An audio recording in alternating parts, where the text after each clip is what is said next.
Sanibonani ngane zakwethu, ngenkulu inhlonipho. Sicela ukunethulela nansi i-official front cover yama-SAP ka-2025. Sinethembisa umsebenzi omuhle kakhulu osezingeni elinifanele. Lo msebenzi uzoqala ukutholakala ngeyi-12 ngoLwesithathu kulo leli viki esikulo.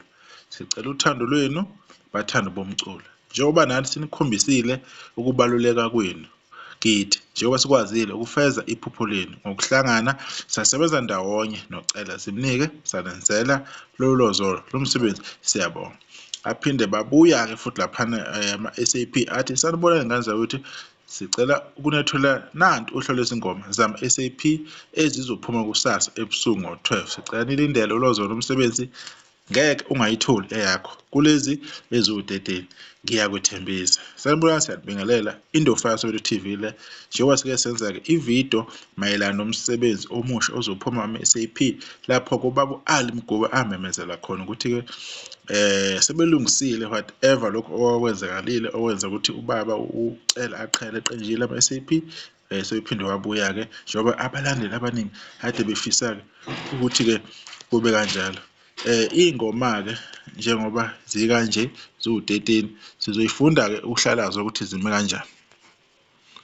Eyokuqala kuZosa, eyesibili Halala, eyesithathu Impama featuring Phumelela Ndodana, eyesi-4 Umacashelana, eyesi-5 Isosha Lami featuring Samkelisiwe Ncwane and Jikijiki, eyesi-6 Ngisemfuleni, eyesi-7 Umbhobho featuring Mnotho Majola and Phumelela Ndodana, eyesi-8 Sponono featuring Siphamandla Mgube, eyesi-9 ithi Mkhwanazi, eyesi-10 ithi Aqale Phansi, 11 Sobanyathela, 12 Ufuza Unyoko, 13 Ungaya Ukuya, number 14 ethi Sponono remix featuring Siphamandla Mgube. Mangibona ke remix ingikhumbuza ngekhathi-ke kusakhishwa-ke ama-cassette lapho kuba ne-remix eyengoma eyi-hit kuleyo cassette leyo, because i-cassette edlala ama-side 2 kokuba ne-remix ekugcineni nje i-album eyayifana ne-album eyi-extra lapho.